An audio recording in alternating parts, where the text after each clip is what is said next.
Lebih lengkapnya kita akan bergabung dengan jurnalis Kompas TV, Jona Hamonangan. Jona, hingga kini kan KPK masih menelusuri sejumlah aliran dana dari Syahrul Yassin Limpo ke Partai Nasdem. Apakah ada rencana KPK akan memanggil petinggi Partai Nasdem?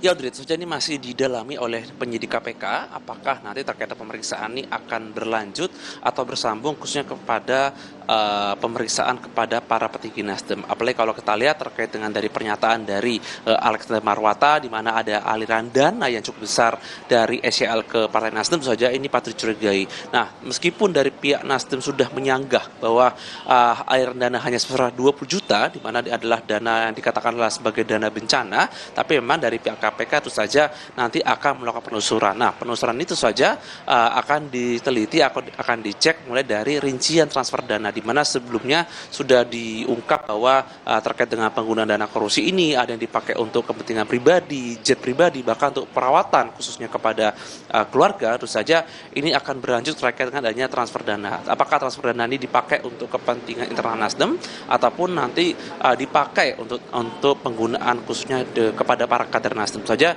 Terkait dengan perincian ini masih menunggu pihak terkait, apakah dari pihak PPATK ataupun dari pihak bank yang khususnya bank yang dipakai untuk menggunakan transfer dana tersebut. Nah, untuk korupsi yang dilakukan oleh pihak SCL, saja dari pihak KPK masih melakukan pendalaman lagi, di mana sebelumnya sempat ada statement bahwa ada korupsi sebesar 13,9 miliar. Apakah nanti akan bertambah besar? Di mana saja dari pihak KPK terus melakukan pendalaman. Terkait dengan penahanan, ini dilakukan 20 hari kerja mulai dari tanggal 13 sampai menjelang akhir dari Oktober ini.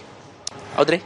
Ya, Jona, apakah juga ada KPK akan melibatkan PPATK misalnya untuk menelusuri aliran dana dari Syahrul Yassin Limpo ini?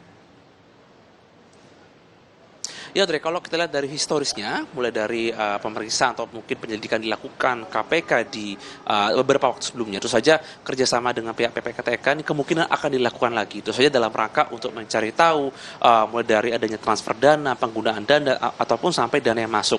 Kalau kita lihat dari penelusuran korupsi yang dilakukan oleh SCL, yang dilakukan oleh KPK, ini tidak hanya mungkin dari markup atau penggelembungan dana, tapi juga ada dana yang diberikan mulai dari vendor-vendor ataupun dari pihak-pihak lain, di mana itu saja ini dilakukan dalam rentang waktu dari tahun 2020 sampai 2023. Pelibatan PPATK ini sangat penting, apalagi kalau kita lihat terkait adanya kejahatan perbankan atau adanya tindak pidana pencucian uang, ini sangat cukup baik dalam rangka untuk melihat terkait dengan adanya transfer dana ataupun ada aliran dana ke pihak lain, khususnya kepada internal dari petinggi Partai Nasdem sendiri. Audrey?